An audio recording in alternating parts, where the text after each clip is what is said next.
I spent my entire morning chasing the pump truck. That was an adventure. How's the format, like the fly-out rent RV thing? Oh, not bad. It really hasn't been bad. Next time But we'll Monte probably makes it fly into super Vegas easy. and drive from there. Yeah. But Yeah, we saw. it was kind of last minute, so we didn't have much choice. We saw Miles fly out from Vegas. Like, we should have done that, man. Then you guys are up in Hammertown Heights. Yeah. Estate. Estates. Yes. Yep. Yeah. The bougie. Have you guys done a podcast? Like Tonight. Tonight? Yeah. It's fucking We probably won't have Snail Trail. Oh, those pussies. I know. Well, fucking Tyler books himself out crazy. You just gotta be more persistent. Which is funny because all 3 times I've walked past a Morphlate booth, nobody's even there. It's all closed up. Sean Right. was over here. Yeah. Oh, was it really? Yeah. They're good boys. Yeah. They're real good boys. Man, you got the tallest chair in the world. It's He's the director. Motherfucking Rodney. Action. Yeah, so we're recording. It's already live. Oh boy. Oh yeah. You got the easiest job. We put a lapel mic on Tom for the live stream. He's like, I don't know what to do with my he's hands. the most Italian guy you've ever met. He just doesn't know what to do when he's talking. The benefit of the microphone is I don't do this. So, It was hilarious. Yeah. We won't do that again. Yeah, that's fine.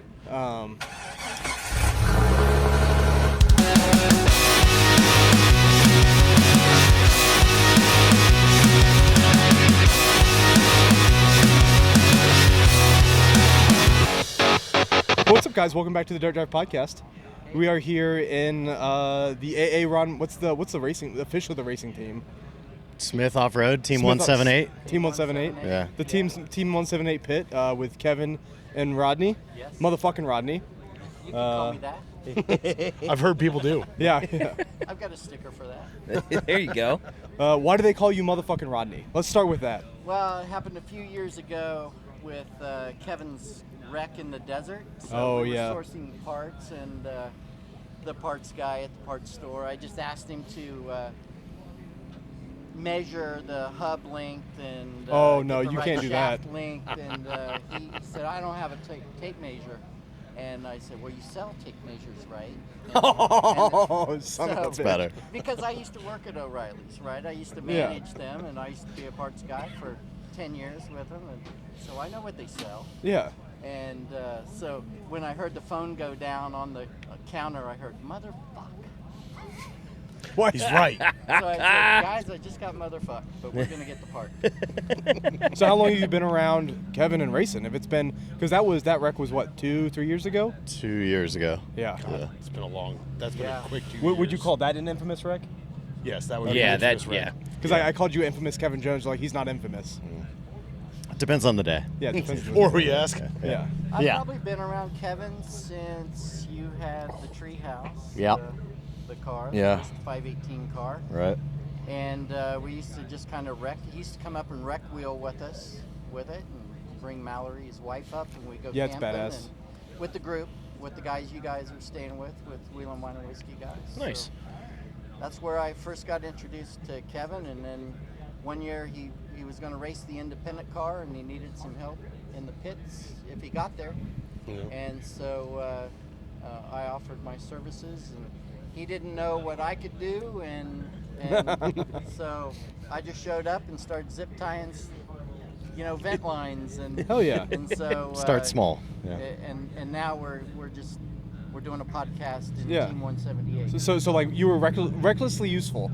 Yeah, That sounds like a good term. That's good. I'm an That's a easy t-shirt. volunteer, so Yeah. Hey. He, for the experience. There you go. It started that 2024 race with, he'd been coming to King of Hammers a lot, but he wanted a different experience. Yeah. You know, to go from spectator to like part of a race team and kind of get that perspective. Sure. And I would say he got it. Yeah. At one point, he was like a couple days before we left my house, he was laying on my concrete driveway at like 3 a.m. Bad back. with his bad back. You know, The concrete was cold. Yeah. just- Oh yeah. It felt good. It felt, Yep. Been there. Yeah. Yeah.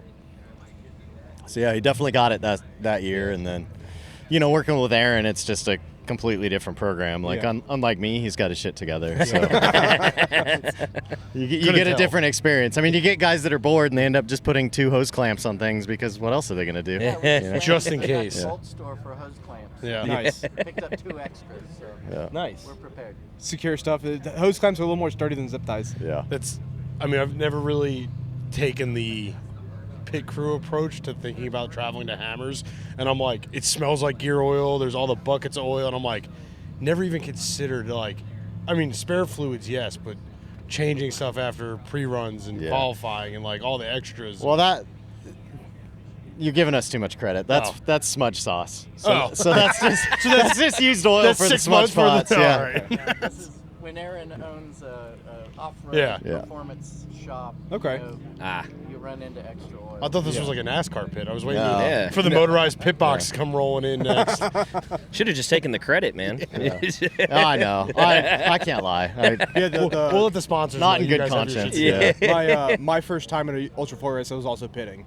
So it's definitely a whole. I've actually never done an Ultra 4 race as a spectator. I've always had some sort of job. Like this time, our job's media. My last Ultra 4 race, I was pitting We're and spectating. and we're professionally spectating this race. But it's cool. I couldn't imagine showing up to one of these and just to hang out and watch race cars. So the first year I ever came was 2013 because a mutual friend was racing 4600 in a Toyota. And he did that for like 5 years, and I pit crewed for him, and then he ran out of money. And we came only as spectators / volunteers for 2 years. And we're like, wow, this is exponentially more boring.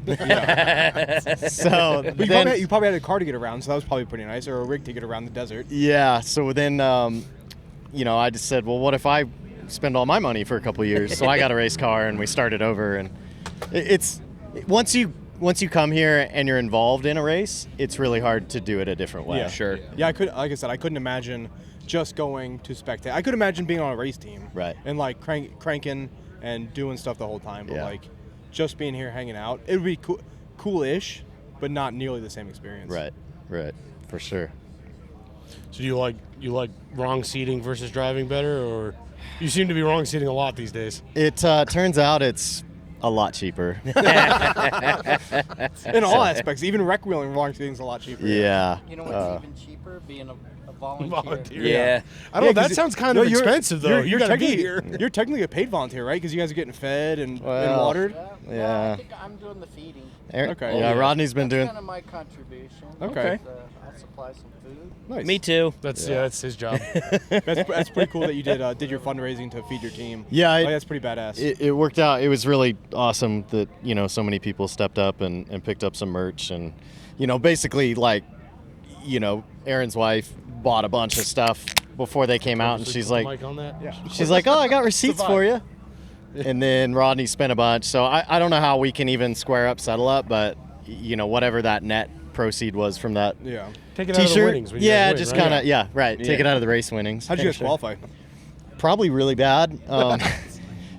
It's You qualified good enough for AA Ron to go wheel afterwards. our definition of good is not hurting the car. Yeah. Yeah. So to come back, I mean, that car didn't touch the diffs, the belly, nothing took a rock the Yeah. whole time, and that's perfection for Yeah. us. Which is nice because we've been trying to get with people and schedule podcasts, and everyone just wads their stuff up in the Yep. desert or Yeah. does recs and qualifying. Like, sorry, we got to push Yeah. back. We got to push back. So How's the- so for us taking that Right. slow approach, and even for you guys, because the dust is gonna suck. Yeah. But it's adjusted time, so it doesn't really matter where you start. I have a lot of mixed feelings on that, but you really have to weigh everything and everybody, and it's the driver, it's the car, it's the team, it's the weather, it's all those things. And Aaron's car being a bomber, and even this year on 42s, and Aaron being such a good technical wheeler, we shine on lap 2 and 3. Yeah. But we have to get there safely. And we're not going to get there safely if he drives over his head in the desert. Yeah. And when you're from Texas and you go wheel in Oklahoma, you don't drive the desert. Yeah. So it's not Aaron's comfort zone.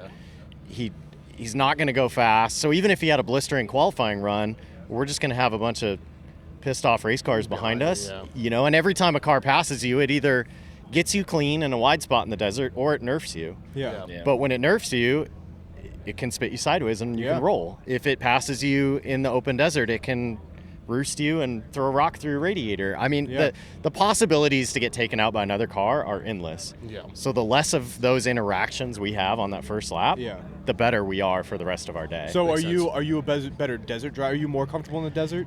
than Aaron? I mean, growing up in Southern California, there's certain things that I just took for granted, like being able to read the terrain. And I think riding a lot of dirt bikes growing up, and going out to the desert to ride is on a bike, you have to learn, okay, we are going cross grain, meaning we are going perpendicular to the way water flows when it rains out here. So that's going to create.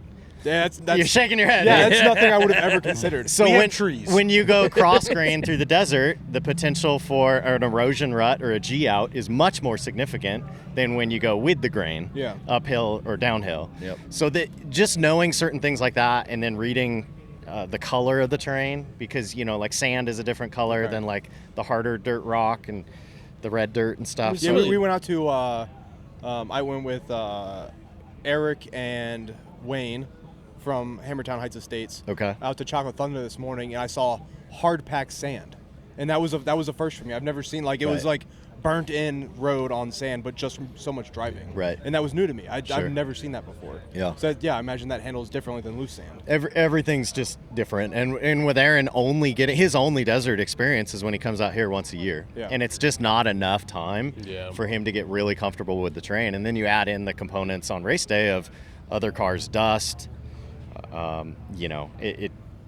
It's just the only thing that could happen for us is things to go really, really bad. Yeah. So let's just survive lap one and let's get into it. Because last year, like everybody, the Whiskey Boys always talk about how I love my stats. If we started 88th last year, for example, by the end of lap one, we were only in 70th. And I don't think any of those 18 positions, I don't think we passed a moving car. Those were all cars that disassembled themselves. Spontaneous disassembly. Yeah, spontaneous disassembly, had flat tires, caught fire, rolled over, whatever. Were broken in the pits, things like that. So finished lap one in 70th, and then I think by the time we came through lap two, we were probably up to 20, 25. And then where we ultimately broke that, caused our DNF, like we were sitting between the 12th and 14th car. So, it's not bad. For us, the game is keep moving. Yeah. If you can stay in the car and you can keep moving all day. Win by attrition. Yeah, keep the car together and then get that bomber to the stuff that it excels at. That Aaron's really comfortable with. I think Aaron put it the best this morning. He's like, after qualifying, he's like, how many DNFs in qualifying happened? We just passed that many cars. Yeah. Right? So they may be coming from the back, and that's what we have to watch out for. But if 10 cars didn't qualify and they DNF, then they're behind us already. Yeah, I was surprised by the by UTV and EMC, the guys that choose not to qualify. Right. That's not an option for 44, is it? Yes and no. For the prestige of it, they want to say that you have to earn your spot, but technically, unless the field is full, everybody that signed up gets a spot on race day. So in essence, you're just establishing starting order. Okay. Yeah, I thought did you guys consider the T1 race for qualifying? No. He's had a whole conversation now. He doesn't like desert driving. Yeah. Why would he enter the desert challenge? It did. I mean, here's a thought I did have when they announced that in the live show. I was like, well, that could be a really cool way if they kept that up for Aaron and I to be a team. Just to get more desert experience. I could enter a car in the desert race, do that a week ago, earn us a starting position, and then we jump into Aaron's car and go race the rock race. So I'm constantly thinking of ways, if he's going to keep doing this, because this is our third year together in the car, 23, 25, and now 26, is if we're going to keep doing this together, what are some ways that I can contribute and we can make more teamwork? I mean, just from I know it costs money to enter the race, right? But just from an experience level, having a whole desert race under his belt, would be great experience. Yeah, I'd love to get him. I mean, even if he could go do lap one with like Randy Slauson, I think it would change his perspective on because he even knows, like, I'm not saying anything Aaron doesn't know or doesn't say himself. He knows the car has a lot more in it for the desert, but he doesn't know how to do it. He doesn't want to run out of talent in the car. He doesn't want to run out of talent in the car. And I don't blame him. I mean, he spent a lot of money and blood, sweat, and tears building that beautiful machine. So why throw it away when all you really want to do is go rock crawling? Go rock crawling and finish the race. Right. Because I know, like, we've been talking a lot about in the 46 class is, like, at this point, if we ever enter, we're never going to win. we just want to be able to finish the race, and like we literally couldn't afford and it, especially in 46. The competition in all of the classes with these professional drivers out here. I mean, there's a good, if you're DNFing at 12, right, there's still a good chance that you get lucky and win. Right. But with the level of other guys out there, I mean, you guys would like to win, but the goal is just to finish as high as you can. Yeah, in 23, we were the last. It was Aaron's rookie year. They were doing that rookie class stuff. Yeah. So he was the last official finisher and the only rookie to finish 4,400. Hell so yeah, like that's that awesome. was really cool, and he was pumped. And then in 24, he actually just had the car all apart, and because he'd gone a little to Oklahoma with it and caved the roof in and stuff. So he was doing a whole rebuild during 24 and missed out on that. And then last year, the goal was to just do better than we did in 23. And we were well on pace, like every race recap ever, right? It was going great until it wasn't. And I don't want to, I'm not trying to say that stuff, but like we were learning, we were doing better. Aaron was improving. Like we were working better as a team. We were more well prepared, but it's racing, and it got us. So enough racing. What's your background? I mean, I guess Southern California, you're just out in the desert, you're fucking around with cars all the time, but what's your background to like just get into the automotive scene? I mean, we know you from social media, but we don't know your background. Yeah, right. Kevin's done a lot of stuff. Yeah, kind of diverse. Yeah. Drag racing, right? Yeah, fuck yeah. So Fuck yeah, bud. the enabler was my dad because he had a garage and he had a decent toolbox. Yep. But he was everything out of necessity to save money. Did his own brakes to save money. So then I get a dirt bike and I take it all apart, and he's giving me the why fix it if it ain't broke thing. And I was just intrigued with everything mechanical. But so it was dirt bike since 12. And then as soon as I got my license, I got really hooked on like drag racing, street racing, all that stuff. So did as fast, live my life a quarter mile at a time. Are you of the import generation? No, well, so we were domestic when that was happening. Okay. So it was us with our Fords. Us versus Fox them. bodies. Yeah, and- I had a big block Galaxy. I had a Fox Okay. body. I had a Mustang. I had a supercharged Dodge Dakota. I don't there you really go. get the Whoa. Honda Civic, Mitsubishi Eclipse vibes. From Yeah, you, so- no, it wasn't much of a coffee can exhaust tip, like. American flags and guns, not yet. Yeah, right. Yeah, more the bald eagle side, And then I went to work for an NHRA Top Fuel team in their machine shop. That's so, fucking So I dope. did that for a couple of years, and that's honestly where I Subtle. learned like detail oriented, sure. paying attention to stuff. I haven't learned Casually. that yet. Yeah. I always say it ruined me because I was such Yeah. a happy teenager not knowing what I was messing up. Yeah. And then you go work somewhere like that and you have people that know what they're doing, teach you what you should be doing. And you're like, well, great, now life's just going to be expensive. Now you just have anxiety the Yeah, rest of the everything. time.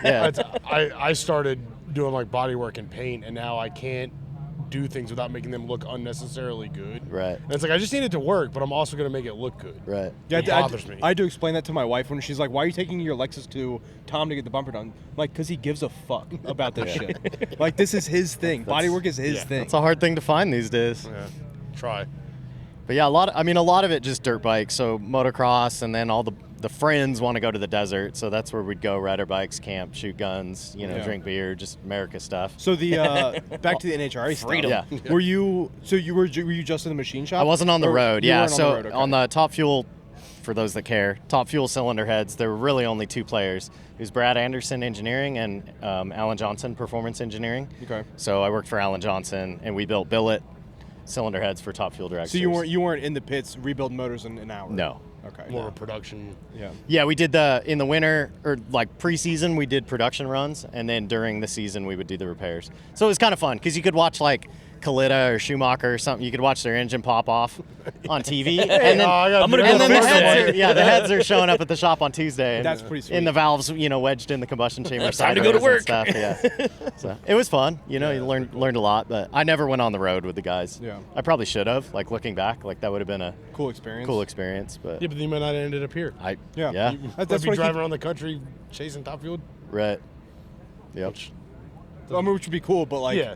like that's what I keep saying. No, this like, is cooler. I could have, like, when I was a kid, I could have done this, I could have done this, I could have done this, but I didn't, and I'm here now, and I'm so happy that my life has progressed this way. Absolutely.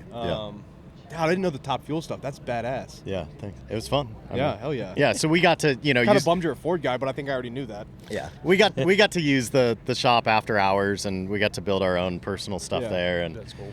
We had a flow bench, and we'd do all our own porting, and just around a bunch of like-minded people that elevate everybody's education, and knowledge. So.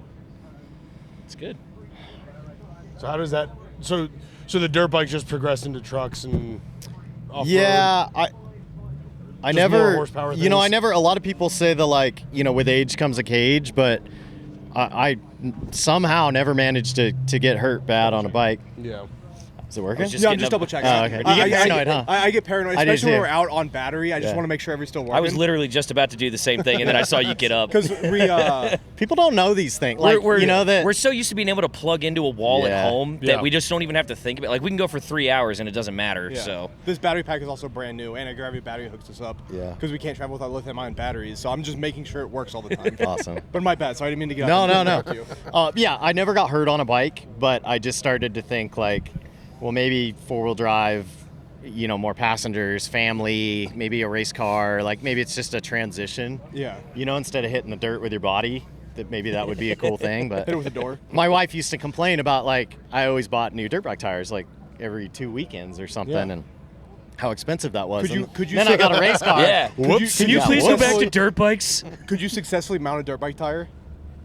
Yeah, without pinching the tube? So I rode dirt bikes for 10 years. Here we go. I could never mount a dirt bike tire.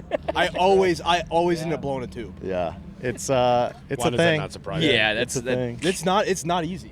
not Mounting a saying dirt bike it's tire is easy, not it's- easy. But we're also not surprised that you can't do it. I'll take it. It's fair. The gnome would be very upset with you. Yeah.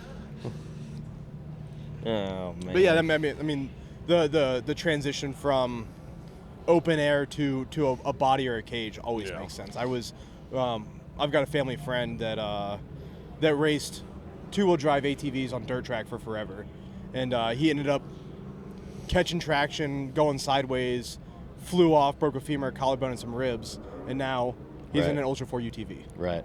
So he races the Eastern Series as wrong seating, but from the time I met him, I'm like, Brian, you need to get in a cage because he's 50. Yeah.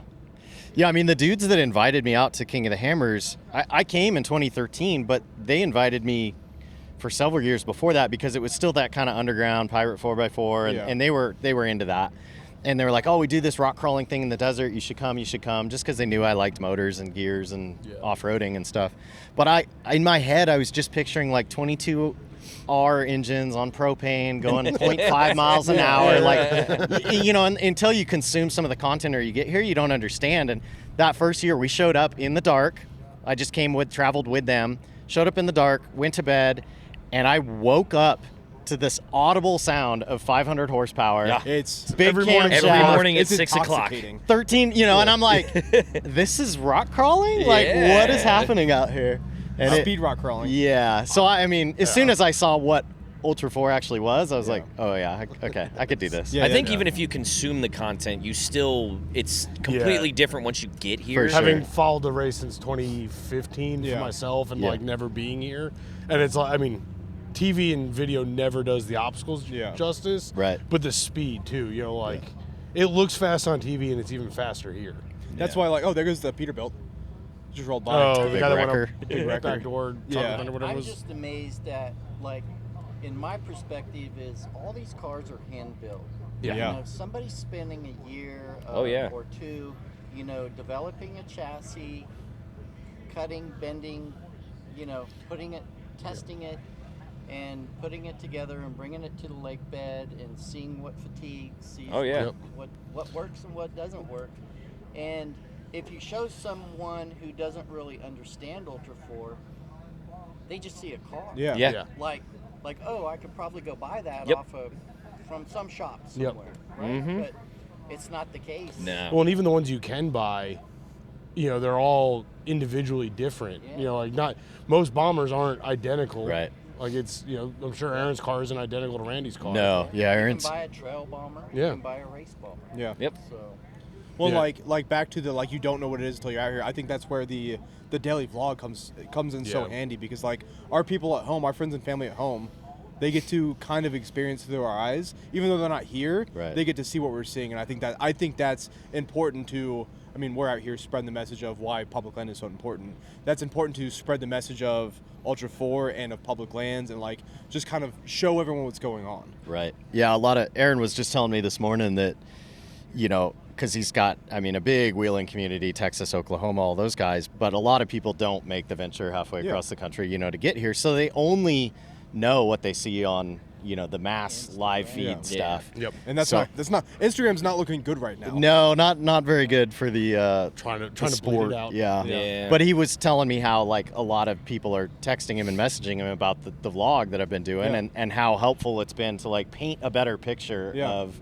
you know, this is how we camp. This is how we circle the wagons. This is, you know, the process of the day, and this is what pre-running looks like. And, you know, because if you're just consuming the mainstream, you know, adrenaline content, like you just don't, you know. Racing's so cool. Yeah. This is like behind the music without the music. Yeah. You get a sense of motivation once you see Kevin. 100%. You know, he's cutting a shock mount for his car, or he's doing something in his garage that everybody could be out doing in their garage instead of, you know, scrolling through the doom scroll on content. Instagram, Right.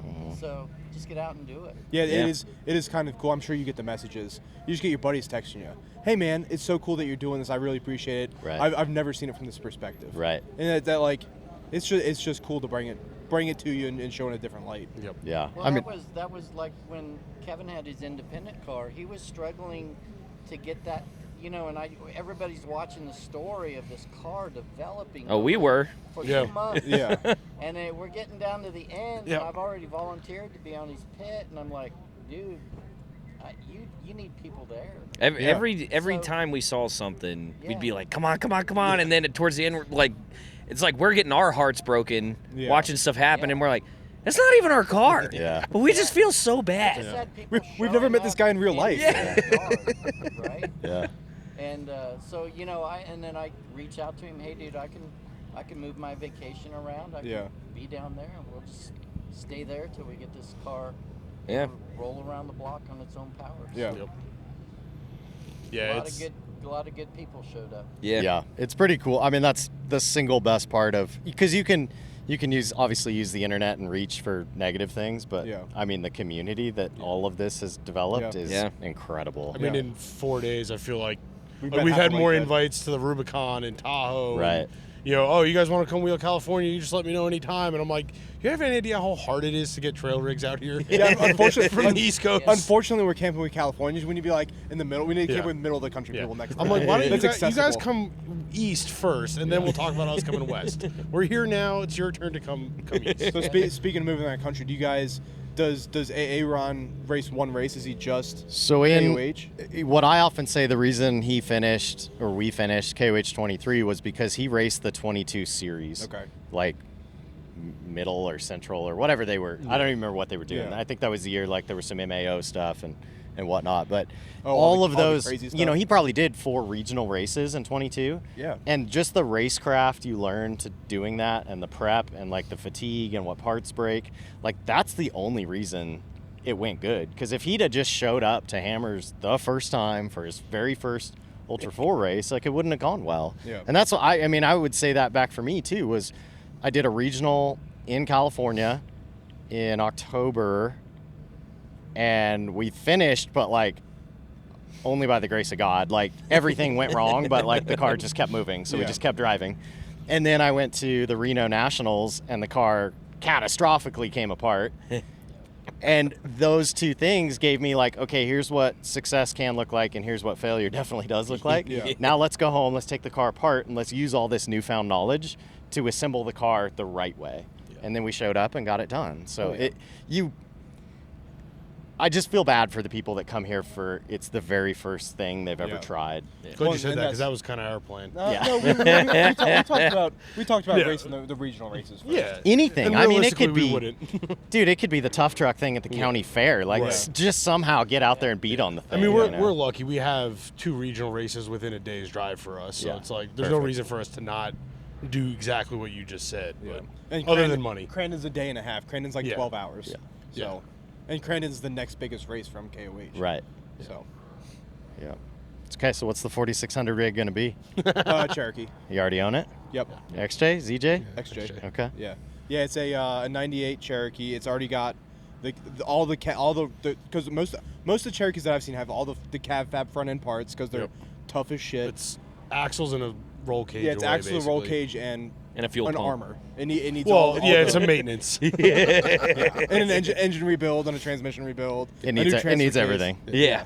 Might as well just get another XJ. Which we might pick up here because the amount of clean XJs on Marketplace is disturbing in this state. Yeah, it makes me ill how many clean cars there are here. And the fact that there's like zeros behind the 5. Yeah. It's usually like 2 zeros for us. There's like 3 on some of them. My wife's last daily driver was a WJ, and I put it on Instagram like, hey, your wife's also a badass, dude. That's so sweet that she drives all of your shit. Well, she's like Mallory's driving this while I'm gone. My wife would fucking kill me if I left her. I left the keys to the JK for the wife in the snowstorm, and she's like, I'm just going to drive my car. I'm like, I'm just letting you know if you get stuck. She's a good Jeep's woman. there. She just tolerates all of that. But. I mean, don't they all, though? Yeah. I mean, it's just... Yeah. If they're still with us, it's just, you know. It's just proof they love us. But the guy that bought the WJ is in Michigan, and so it's gone. Oh, it's dead. It's a pile of well, rust. he bought it as a winter use vehicle it's because definitely apparently that's dead. what you guys do. You have consumable winter vehicles, Up right? there is worse than us. Yeah. So he didn't have it that long, and he went underneath it just to change the oil or something, and he couldn't believe like what it looked like. So he's on Instagram like filming the bottom of this WJ, and he's like, "Look at this thing! Look how clean it is and amazing!" And I'm like, 6 months later, every car here. Yeah.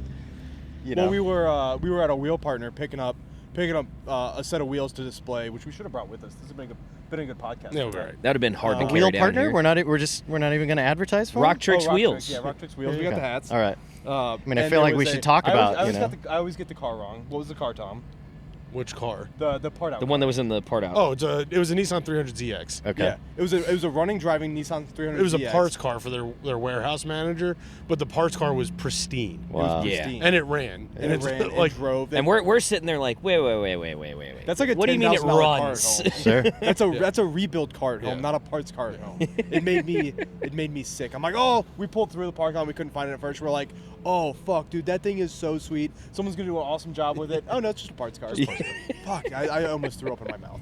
The clear coat was peeling. That was about it. That's that was the only thing about wrong with it. And I it. think the interior was dry rotted and cracked. That's awesome. Fuck this place. It's called patina. Yeah. Yeah. Yeah, we don't get that a lot back home. No, we they do. just crumble. We do. You get patina for about 6 weeks. Yeah. Yeah. And then it's rusted. So speaking of shit boxes, what was your first rec wheeler? Here's part of that transition. I kind of forgot what you were asking, like the vehicular evolution for me. When I met my wife, I was still in kind of drag race mode, 2-wheel drive, go fast, whatever. And I was like, oh, do you like fast trucks? Like, do you cars, like hot rods, whatever? And she goes, I kind of like big lifted trucks. And I was like, Hey. all right, let's give this a shot. So my very first 4x4 was a 71 F100 short box 4x4. I bought it for $1,500. Oh yeah. And just was started building it up. It was very rust-free. You built it into a desert truck, I assume? Well, I was not knowing what like performance meant off-road. I mostly just worked on like making it run and drive and be reliable. And we took it out. We live right next to the Pismo Dunes, which is like California sand dunes at the beach. And I mostly was just taking it there. And so I was kind of working on like what it took to just have horsepower for the sand and be aired down and do that kind of stuff. And you know, I was making $20. I was making beer money, like pulling people out of the sand. That's and where the stuff like evolution that. starts, right. though. Is like, hey, this would be fun to do, and then you're like, oh fuck, this is actually really goddamn fun. Yeah, it was. So what's next? It was a good time, and then I got a deal on a Tacoma that had a blown motor, so I put that together and built that up, and then I'm trying to think like 4x4s after that. So it's her fault. It is her fault. I remind her of that all the time. Like the reason I spend all my money building 4-wheel drives and then smashing them into rocks is because you said you liked big lifted trucks. Yeah. I'm just still trying to impress you to this Right, day. yeah. Just trying to keep you next to me. That's all. Right. So yeah, that was really the transition from. But I mean, you combine all that hot rodding and drag racing, with 4x4s and you end up with Ultra 4. Yeah. Yeah. Like, that's what they are. Yeah. Yep. I mean, the motor in Aaron's car is a 425 cubic inch LS3. Yeah. There you It go. makes a buttload of power, and it sounds awesome. Yeah, it's my favorite thing. Literally waking up in the morning, we wake up at 6 It's o'clock so is when they good. start pre-running. And you know where Hammer Time House Yeah. hides the state. Yeah, you guys are here in the short we course. are on Yeah. the course No, side of we Hammer look Time out the Heights. RV and we're watching everybody go right up the hill, Yep. back down, and then up the rock waterfall. And at night, around. people are pre-running, so the lights are on. Yep. Doing, I'm like, this is race car. It's the shit. best Yeah. alarm clock in the world. Yeah. Yeah. Oh, it's great. You're like, where the hell are they going? That fast. Yeah.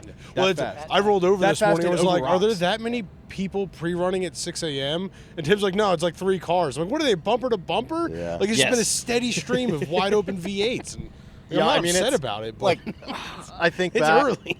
we brought my 4800 race car out here for King of the Hammers 2020, and that was the first time I'd ever driven a rock trail in Johnson Oh Valley. shit. Okay. Oh. Was when we went Oh, out shit. pre-running, and it was the dude I helped in 4600. I said, "You have to teach me how to rock crawl, and you have 3 days to do it." So you had no. Fascinating. When was your first experience wreck crawling? That race, Fuck. That's God wild. damn. because the regional race in Ridgecrest was just a desert race. Yeah. Oh. we This didn't place even sucks. we didn't even need 4-wheel drive. Yeah. And then in Reno, it That's was a hell of a way to start rock crawling. Yeah, in Reno, it was just smash into like a short rock pile at high speed, so it wasn't like 4 low. Yeah. You're just staying high range, just wide open, hoping Well, for the and then best. watching, I know race cars are probably different, but watching Angry. Jason do all the levers, all the 4 low, 4 high Sure. dig. Like you obviously don't have dig and all the front dig and rear dig in your car. I mean, we could because we got an Atlas, so you can split them. Yeah. But but Well, like Sounds like what you just need knowing to how to use. win and how to Yeah. change and, Right. and you can change so fast on the fly with the Atlas. You know, there are people on the East Coast that have that too. No, I right? know, but, like, Twin I've stick. never- like we do also do that kind of stuff. I've never Twin Stick Society. It's because you own an XJ. No, he doesn't. You're But right. He's sitting in I've never- PJ's driveway. You gave away an XJ. I've never gone 50 miles an hour to 4 low and first gear like that. Right. Sure. Like that was wild. as efficient as possible. Yeah. Yeah. and you look at on race day, like We we don't d- even see them. They don't we- even slow down. we do that 20, 30 times, and those are even course notes we're making Yeah. of Aaron High wants to to low. know when we're out of low range and he can switch to high. Yeah. And, or do I stay in low because we're only 100 yards from the next rock trail, so I'll just ride the rev limiter in 3rd gear till we get there. So, yeah, I mean, but he's constantly all day, and, Yeah. it's that efficiency of like front out, neutral, high, front in, back in gear type thing. I'm assuming that's all in a roll, right? Like it's Yeah, I mean, my experience with Atlases is they don't do well sitting still. okay. So that kind of 1 to 3 mile an hour roll. So you're still coming down that slow. Yeah, I mean, if guys are doing it fast, I don't Feel bad know. for that case. Yeah, I don't know how they're doing it, but What do you? I mean, we're here. What is low in that? Is that like a 3.0 Atlas? yeah, Aaron's run a bunch of different ratios, but right now he's got a 3.0 Yeah. low range, and he's actually broken 2 Atlas cases in half, like completely fractured them. Fun. And both have been deeper. I just felt my wallet. Yeah. That hurt me in my wallet. You mean they don't warranty raced applications? That car gets a new Atlas every King of the Hammers. Good lord. Just for like perspective. Yeah. And that's probably well, one that's- of the cheapest things. For perspective, an Atlas costs more than Tim has his entire XJ. Yeah. But that's why everything goes on sale. Like all these guys are selling shit right after Hammers because they're rebuilding their entire car. Right. Like it's my favorite thing to change my location to Southern California and do the biggest radius I can and just type in the word off-road and marketplace and see what the fuck is for sale. Yeah. And Like yet it's you still haven't wild. bought anything to build a Yeah, race car. because I'm not Let me- driving out here to buy parts. Let me know if you see a Bronco tailgate. Yeah. I Try and pick one up on the way I can home. hear an ice cream truck. I can tell you that much. I hope we see a water See, truck on the way back. Yeah. the good news is you'll be able to find a Bronco tailgate because, like, if at home for us, every Bronco tailgate will be Swiss cheese. Yeah, no, they'll be. I should have my choice in the junkyard for sure. You have to get another wrap for it. Yeah.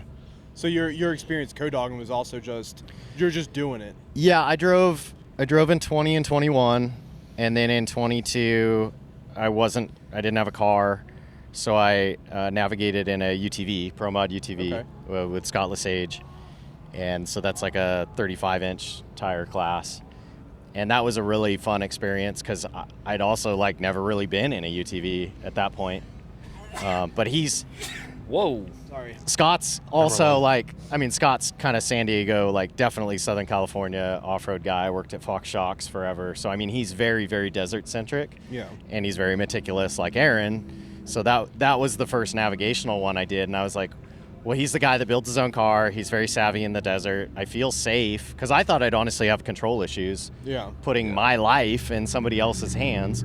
But Scott, treated me very well, and that went really, really good. Although now he's in a single-seater, so maybe... You ruined him. Maybe I ruined him.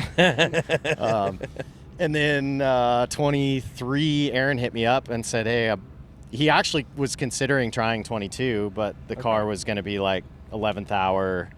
And so he finally decided, no, pump the brakes. I'll just get it done when I get home. I'll do some regionals. And like I said, that was a smart play on his part. So what's the story behind you and Aaron? How did you guys develop your relationship? 2021, King of the Hammers, my car was hanging from the Shock Tuner's gantry, and Aaron walked by with a couple of his buddies, and I just heard him from 20 feet away go, oh, that's that guy I follow on Instagram. Oh, shit, okay. And I just hollered out. I was like, hey, you're not even going to come say hi? So we walked over, and we shook hands and talked for 10 minutes, and I gave him some T-shirts or something. And then after that, just in each other's DMs a lot about technical stuff. He's building his bomber. We're asking questions, all that. And then he called me one day and said, like, what do you think about getting in the car with me if I can get to Hammers? And, by then I'd been kind of seeing what he was about. Yeah. And short of him, flipping over his LS-powered FJ, I was like, it seems mostly reasonable. Seems responsible-ish. Yeah. So 23 was our first go at that. And then 24, I brought my little single seat, and that was just a shit show. But it was fun, and we, made a lot of friends. And it's wild where being positive and productive on social media can take you. Yeah, for sure. Have you gotten used to people recognizing you yet? Yeah, that says it all you're right making there. You're making it sound like I'm somebody. He's famous. No, it happens to us rarely. Literally and every just time I go to weird. tag Ultra 4 in anything, you're the first thing that pops up. I'm like, no, I'm trying to tag Ultimate Hammers Racing. or the race. I'm not trying to tag It Kevin. may not been by design a little bit. If we need something like a rim for a Dodge Ram. He just puts it out there. Hey, guys. He's got 3 offers. Yeah. Which one do you want? Yeah, the community's pretty rad, and having that ability to reach out and kind of touch a lot of people has been really, really awesome. But that's just kind of the off-road community Yeah. in Oh, general, yeah. right? Yeah. We're all helping each other. I was going to say that's probably one of the things that social media doesn't capture a ton of very well sometimes is everyone's out here just willing to help everybody else. Like, I mean, people have been treating us like we've been coming here for 15 years, right? Well, like, they're just so willing to sit down and talk and just have a chat and a good time. And they're all surprised it's our first time out here.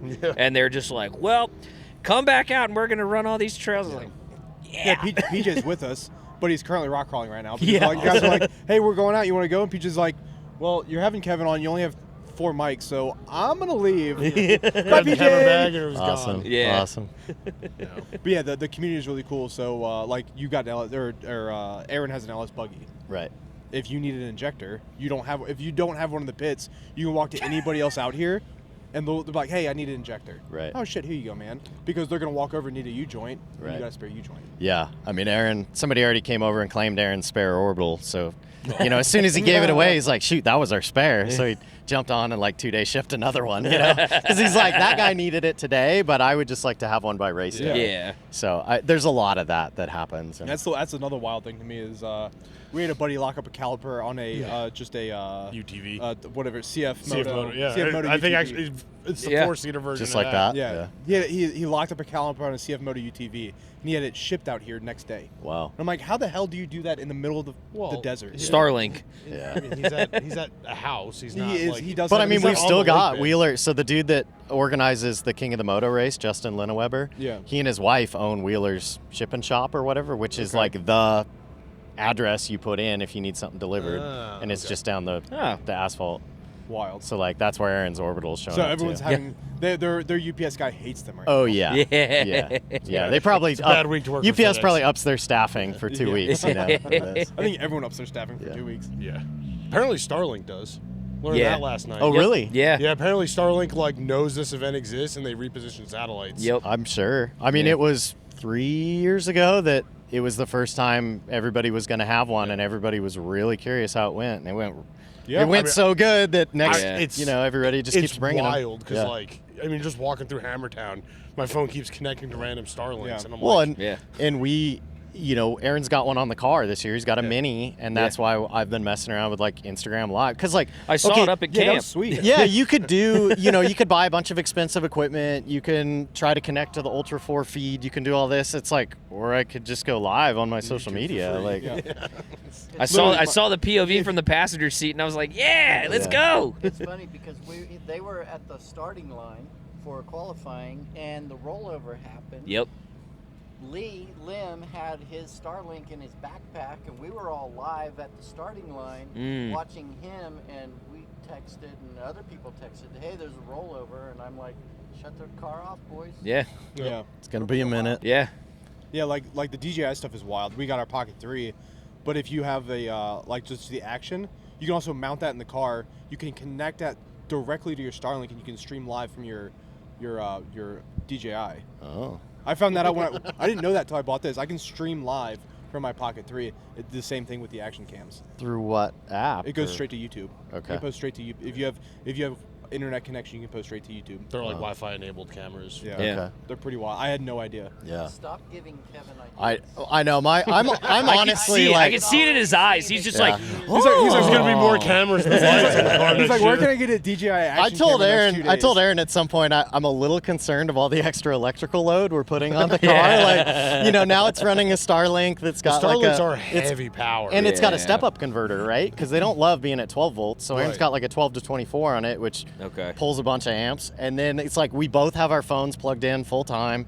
He's got, dual low rances, the pumper, all the fans, like. You guys got music blasting the whole time too. You guys partying. So I learned. We talk about his. Wu-Tang Clan. We talk about his prowess in the desert. So we were pre-running the desert. Music motivated. there you go. And I was like, I'm just staring out at nothing for 50 miles, and I'm like, oh, what do you want on Pandora? Rumbling on the steering And, wheel. and at first it was kind of like just some like outlaw country, and then this and that, and then I was like, oh, screw it, Trick Daddy radio. And it's like Let's Go comes on, and all of a sudden the car just started going faster. Yeah. And I was like, oh, this is what it takes. This like, is how you wreck a car in the desert. I just got to put on like gangster rap for Aaron, and that's how we'll we go would be. faster. Hey, man, I thought you said you weren't going to lie. We know it's Spice Girls in there. It's fine. Come on. Yeah, it's Pony Club. Oh, yeah. white girl party music. I'd be rocking Taylor Swift. Yeah. Can you imagine coming across the finish line and someone hears that radio? Tell me what you want, what you really want. It's like, They put "Hey, the mic in guys." the helmet. Yeah, it's so we'll he's got an actual like sound bar, like a wet sound bar under the dash, but it gets pretty distorted. Sure. Unless we're going slow, and that car's still loud. But now that we've got the Bluetooth module, the phone's hooked to it, like all that stuff, like if he's comfortable with it on race day, I have no problem like playing music. So you guys if can it play music. if it helps him. We'll open just kinda Instagram get you Live locked and in. be- My plan is to have Instagram on the entire race. That's awesome. Oh yeah. And if it'll keep up and work, then I can't think of a better way to let the people that have been following this journey, like, And that's follow really along. such a cool. Like when Poison Spider reached out, they're like, hey, we want to do something with you. I'm like, what better way to do than like just to bring the people in and show them what you're doing live. Right. Wee And woos. like other than a little bit of video, the audio was fine. The video clipped a little bit, but like we're in the desert. I'm not upset with that. If Instagram clips a little bit. Well, You're and good. for all these pit guys too, that are here. I was on a pit crew for 5 years. I know how boring it is. Like the amount of times I've just slept under a chase truck in the middle of the desert for 4 hours because nothing's happening. But if they can, because of course, big surprise, they have a Starlink at a remote pit. So if they can pull up the Instagram and they can watch us just getting our teeth kicked in and jackhammer, like, it'll like a drone shot every 45 minutes. You get 30 seconds of a drone shot. The reality is when you're in 50th place, the live feed's not on you. Yeah. So Yeah, unless you're upside down and Ian's going, oh, who is that? right. Yeah. So I see a lot of advantages of it's. We're bringing people along the journey to get here, and we're making our team here, Team 178, feel more a part of it because it's. Not everybody can get in the car. Like Brian was able to get a ride in the car the other day, and his eyes were saucers when he got back, and it's like I had no idea, It's a different Yeah, I got Right. to when I was at that race I went to in PA. I got to ride in the Miller Motorsports chassis that Schoolie has. Oh yeah. And I'm like, what the fuck is this spaceship? Yeah. And I'm sure you had the same thing. You're like, what the fuck is this spaceship? Yeah. This is unbelievable. We should not be going this fast. Yeah. Yeah. Yeah, now you're used to it by now, I'm sure. Yeah, I mean, I was yawning and stuff before the green flag on qualifying because it's like, son of a it's just at some point, I loathe the start of the race. Once we're deep in the race, like, staging has to be miserable. I'm enjoying it, but staging is miserable. The cold, I don't think it's going to be cold this year, but historically some of the mornings have been really cold. And that's not fun. And then the first, a lot of people don't talk about it, but the first piss is the worst. Because you just start getting really uncomfortable. Yeah. And then you have to convince yourself to pee your pants. And then now you've broken the seal and it's all off to the races. But yeah, he's pits right there. Yeah, I know. yeah. He's still fanboying out on everything. No, it's just I got my fangirl out yesterday. Okay. I'm good now. So you didn't. Yeah, No, you didn't. if you go watch the video back from the live feed, he just completely loses We brain got Shannon function. Campbell on in the last 13 minutes of the pod, and I'm like, I legitimately lost brain function. We had to start talking for him because he's like, shush. There's a reason Shannon probably has more fans than anybody. He's the most genuine guy. Yeah, it was awesome. Out Man here, of the period.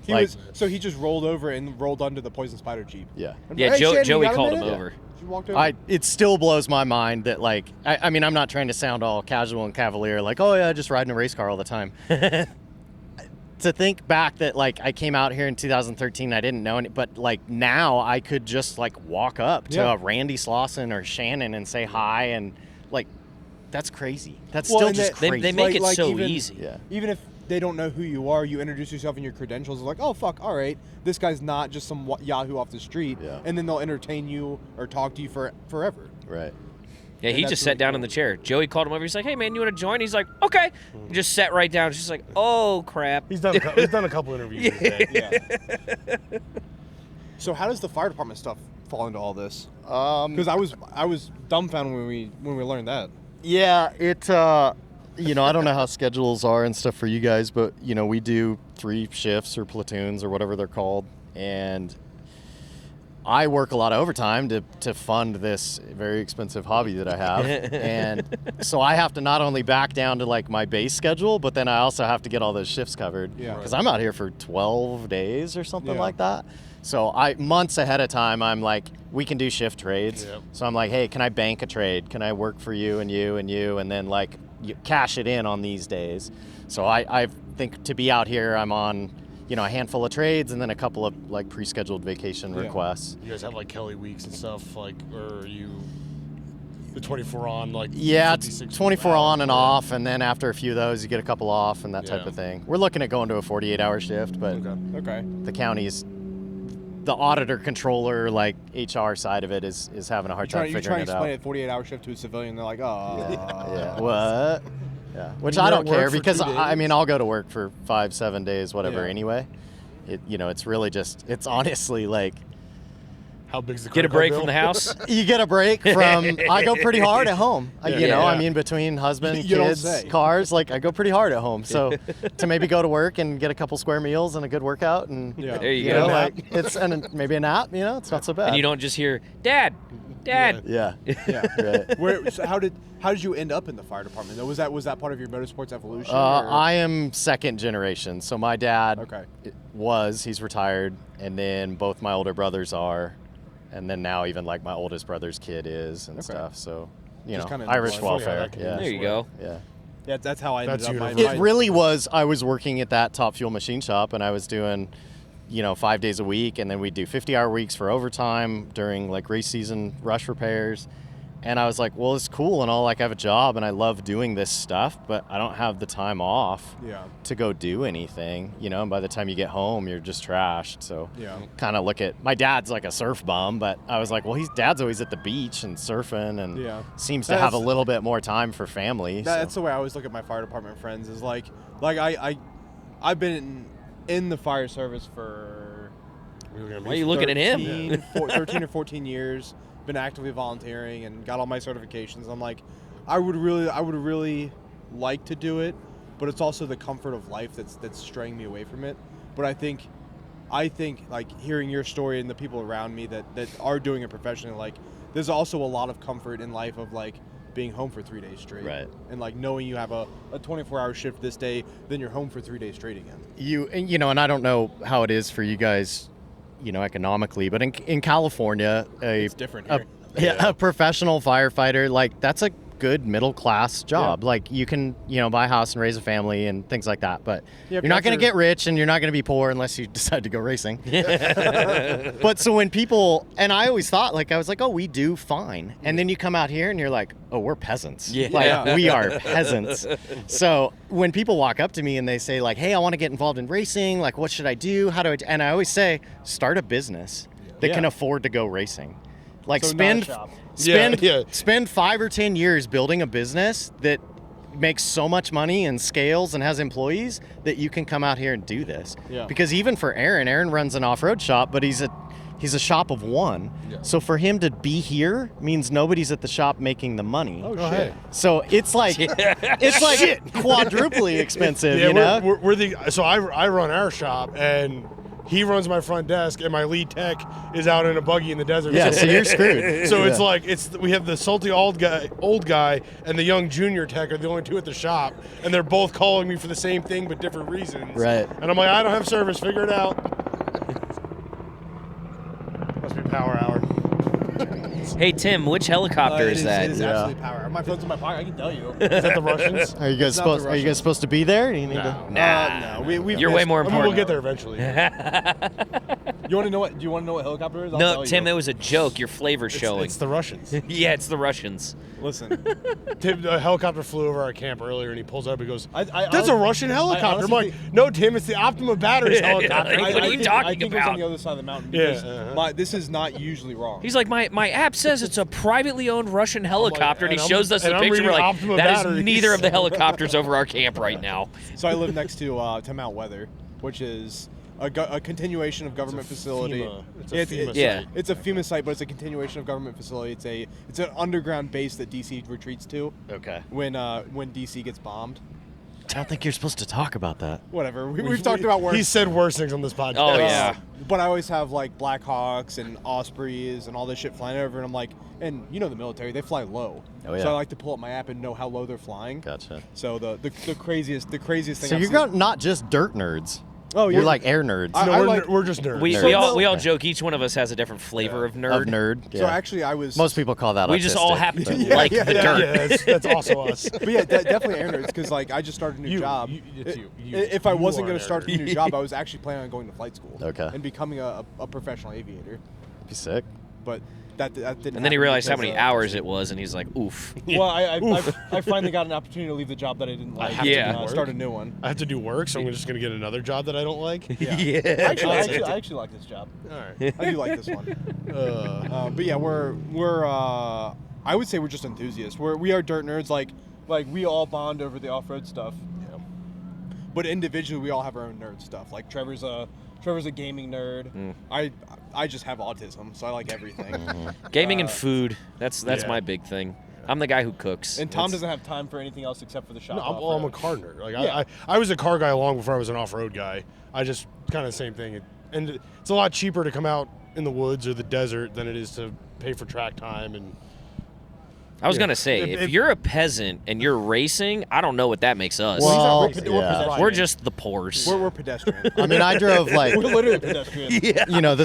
the smoke and mirrors of social media and stuff. It's like I didn't get paid. We get paid like every 2 weeks or whatever. I didn't get paid until like a day after I'd gotten here. Yeah. And I'm driving down here like checking my account balance, and I'm like, ooh, I don't know if I can put the gas in the motorhome on the dude, I debit know. card. Like I probably use have to a put it on the credit credit card. card. Yeah. So I started my new job 3 weeks ago. I get my first paycheck tomorrow. I haven't been paid in a month. Wow. I get my first paycheck Yeah, tomorrow. that'd be brutal. yeah. And I'm like, fuck, it's gonna come soon enough. Yeah. Yep. I feel that. Yeah. So what do you guys got on schedule the rest of the week here? Oh, I don't know. More podcasts. More podcasts, daily vlog stuff. We're doing a project with some partners, SEMA Action, we Rocktrix. can talk about Yeah, it. I know. Yeah. That's what I was just doing. Well, earlier you just kept saying partners. No, I know. So we do, being close to DC, we work with SEMA Action, which is their Yeah. advocacy side for a lot of the legislation side of the automotive stuff, and they do. They recently absorbed ORBA, the Off-Road Business Association, So this year, one of their big focuses is going to focus on land use and a lot of the off-road legislation. So we're doing a whole docu-series of this event and basically how this is the one and only federal OHV land, like you know, why it's important, what's out here, why we need to protect it, and all that kind of stuff. But like from the grassroots side, because you get the coverage from the professional side. Right. Like the grassroots side is the thing that people don't see. It's all the grassroots also keeps the event going. Right. Without guys like with you and Aaron and Paul and Eric Miller, even though Eric Miller is a professional, he's still very much a hobbyist. So like without guys like you, this event does not happen. Right. So we're trying to bring the light to that, because literally all you see is the guys jumping rocks and beating their shit and And $1 million the race RTRs cars. and the fun havers and all that shit. Yeah. So we're trying to bring some light to the small guy. Well, it's just helping people understand what King of Hammers actually is, right? Like he got a message from someone, you know, talking about the stuff going up at Chocolate Thunder and all that mom. stuff, and you know, it's explaining to people like, I know everyone tags this KOH. It's like, oh, KOH in the day versus the night, and it's getting people to understand that a lot of that stuff that happens at night isn't part of the event. Right. Like, yes, some, you know, we all like shenanigans. We all like to get rowdy every once in a while, but it's helping people understand that a lot of those people aren't even really at the event. You know, they're not here for this. They're here for that, but that still affects how people perceive what's going on. Absolutely. Here. So, Not even how the part of the off-road community. yeah, but that's the stuff that gives the off-road community a bad rap, where it's people think, oh, we're just out here tearing up land and destroying stuff, and it's like everyone here holds everyone else accountable for that kind of stuff. You know, everyone who's here legitimately is sitting here going, hey, make sure you clean up after yourself, make sure we're doing our part to keep this stuff going, and we want everyone to understand, like, hey, we don't claim that. Like, that's not us. That's the street takeover version of off-road. Yeah, So exactly. a question to you guys is, how do you support that as an avid off-roader or a hobbyist off-roader? What should we be putting our spare change to during the month, right? It's a great question. The two right now are the Blue Ribbon Coalition. Exactly. They are probably one of the biggest as far as actual actionable things. Yeah. And the other one is USOHV. Yeah. They're kind of new, but their goal is to educate people, help people understand, and just because that's the biggest thing is people need to know what's going on. Yeah. It's not just that this exists and that you should go out and use it, but it's how to use it, how to maintain it, how to keep it from getting taken away, who's going after it, and just kind of, you know. So shameless plug, right? Go to Blue Ribbon Coalition. Yeah, 100%. And take a look at what they're fighting for. I know right now one of the big issues in Northern California is Prairie City OHV, right? That's where motocross, one of the best outdoor motocross tracks in the country, is located. And Is it privately owned or is it public? It's State park. Okay. Park, So and they're wanting to put a solar field out. Okay. So I will another thing that you can follow with SEMA Action, they are working on the state level to do what they're calling a motorsport tax credit. So they're essentially helping pass legislation in states that allow privately owned tracks, motocross tracks, dirt tracks, drag strips, whatever it is, to apply for this credit, which allows them to maintain the tracks, keep them open, help with property taxes, and it's also grandfathering them in from future development. So I think it's Iowa and Arkansas have passed it already. They have laws on the books that say if the racetrack was there before you, you cannot shut it down. Awesome. So like, I don't know. Do you follow Cletus? Yeah. Yep. You see what happens with Cletus in the neighborhoods being built. Yep. Those neighborhoods are brand new, but they're filing noise complaints to get them shut down. I mean, I can think of half a dozen tracks within a couple hours of me that fell victim to that. You know? The one I grew up 2 miles from when I used to. They would hold an NHRA Super Nationals event And we, like my dad and I would sit there, we'd open the window, you could hear the Top Fuel cars run, turn to the TV 30 seconds later and watch it run. There's a chance that Kevin had cylinder heads there. Probably. And just the mom and pops motorcycle tracks out there. Yeah. They can't afford the insurance. Yeah. Yep. Right? And Insurance is killing almost every business right now. You know, the Diablo MX up in Northern California, you know, the guy reached out on IGs like, how do I keep my track open? How do I manage this? Is there anybody out there with he with should this talk to kind of SEMA Action experience? Yeah. And you know, he's still sitting on a private MX track that he can't open because he can't afford the insurance. Yeah. SEMA Action is doing a lot for it. They really helped push a lot of the Leno's Law stuff in California. I know they have a big team on the state side in California for this. Yeah. Obviously, it's a tough state for them to battle with, but they're trying. So they're on the federal and the state side. I see you looking at the air. He's looking for the Russians. Yeah. Yeah, now you got me all worried. But yeah, there's a lot of that stuff that's happening behind closed doors, and SEMA's bringing it out. And I know that, like, they work with Blue Ribbon Coalition, and they're pushing out. We're on the team of content creators that they're basically feeding this information to. You guys to put out. Talk to Shannon Welch at all? We did, actually. Yeah, I was gonna say she'd be a great one. Yeah, she was awesome. Yeah, she'll have a whole segment on the video. So we're gonna have an interview with you after about public land use and everything, like 15-minute. But if you're down for it, whatever. But You're gonna do by it, the way, Kevin. we were supposed to just sit down with Shannon for 10-15 minutes. Yeah, she was with us for Tom like talked 30 to her minutes. for like 30-45 minutes. Yeah. Just because it was just such a good conversation and it just kept going. Yeah, she's our biggest great, yeah. well-spoken advocate right now. Yeah. So if you're not contributing now, all the Oh, yeah. listeners need to pay attention Yep. and try and find $5 a month. Yeah. Right? Yeah, It's It- a cup of you don't coffee. have to. I think it it's doesn't- less than that. So even Yeah. Blue less Blue than Ribbon that, Coalition is $50 a year. yeah. But So even- it's, even what, less than $50 a $350 a month. is just sign up for the newsletter and contact your senator. It doesn't Yeah. cost anything. Yeah, the SEMA, so newsletters SEMA, are free. Daily Starbucks run. Yep. Yeah. You Less. could help you Not out even. with. It's Yeah. one Starbucks run a month. Yeah. That's it. But I said the Exactly. newsletters are free. Then you contact your Yeah, representative. SEMA And that's Action, which I think And they're that's I know that subscribing and paying your dues to them helps a ton, but everyone without paying anything can send a Oh. letter to your congressman. Yeah. Yeah, I think. he's carrying a shock. Yeah. I think you're gonna be busy tonight. Is that from the race car? No, thank Oh, God. God. Oh, okay. His trip down here. Oh, I was Oh. saying that's a little small to be a race I was gonna car say, shock. get that on camera. You don't need That's that. good. Did you Oh, get that's- you did a get your good new job. part? I'm gonna see if I can get it from Ian. Okay. All right. How'd you do that? Apparently your wheels are supposed to stay on your car on the freeway. Oh, come on. Oh. Good job. I Who will wants say to do that? That's California boring. freeways could use a little bit of a paving. Dude, I love the hat. You got to show that, man. That hat's great. That's awesome. That wasn't by any chance Highway 91, was it?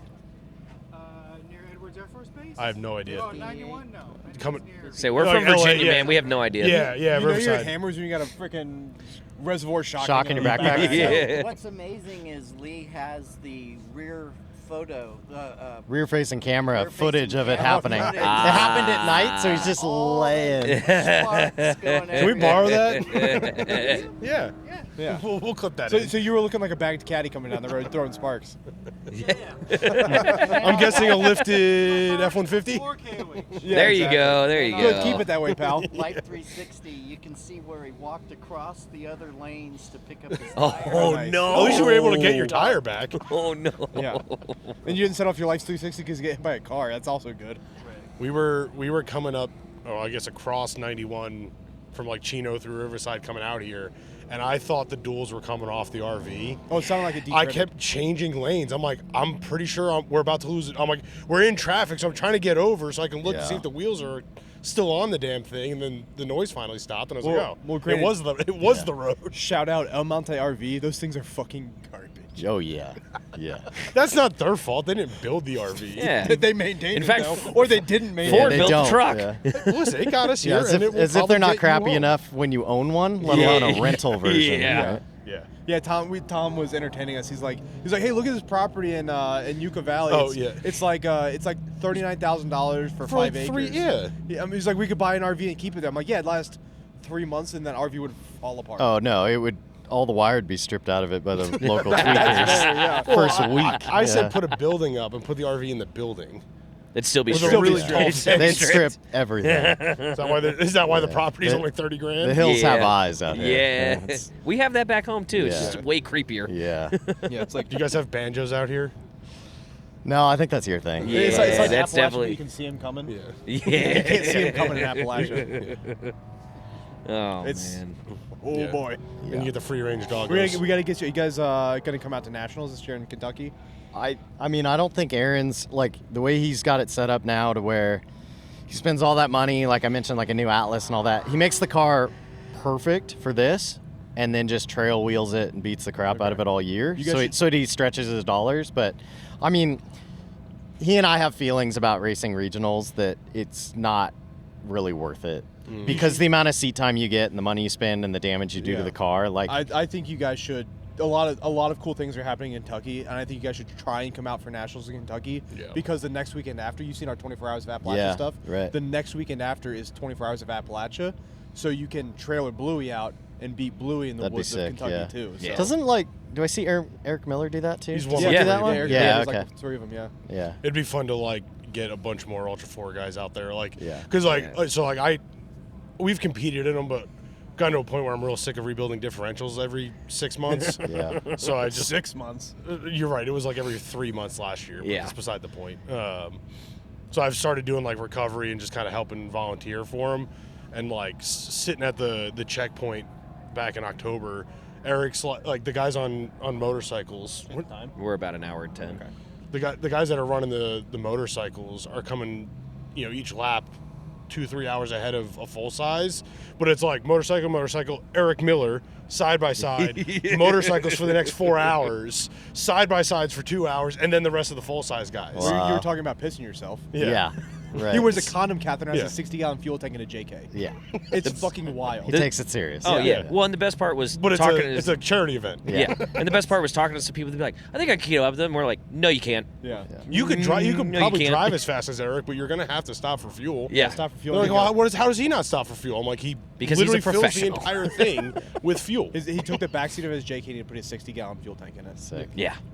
He built an EMC Grand Cherokee and like Yeah, we've heard that story. Yeah. it's the one. It's still around. It's the red one from Canada, True North. Okay. I think it's that Cherokee. I could be wrong. I'm pretty sure it is though. And I mean that thing was just a ringer. He's like, oh, I'm starting with a coil sprung, Yeah. 4-length ZJ V8. It had like I remember hearing it run that morning, and I was like, oh yeah, that thing's that's a 500 horsepower 5.9. Like that thing is stroke. That is a lot of compression, and that is a lot of cam. You're smelling the race fuel and stuff. Big surprise he won And then 4600. Bronco started putting portals on. Yeah. Yeah. So to wrap things up, one of my favorite questions to ask is we'll go in order. What's your dirt drive? Why are you out here? Why are you doing this? Why are you spending your vacation here? I've just always had a fascination with desert racing.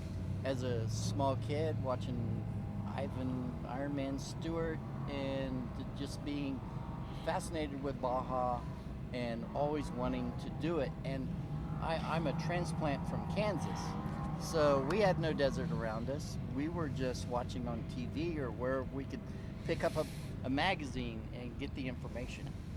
So moving out to California and seeing all the rec wheeling that we have, all the beautiful places to go, anything from high desert up in the Rubicon to down in Johnson Valley, it is just a playground.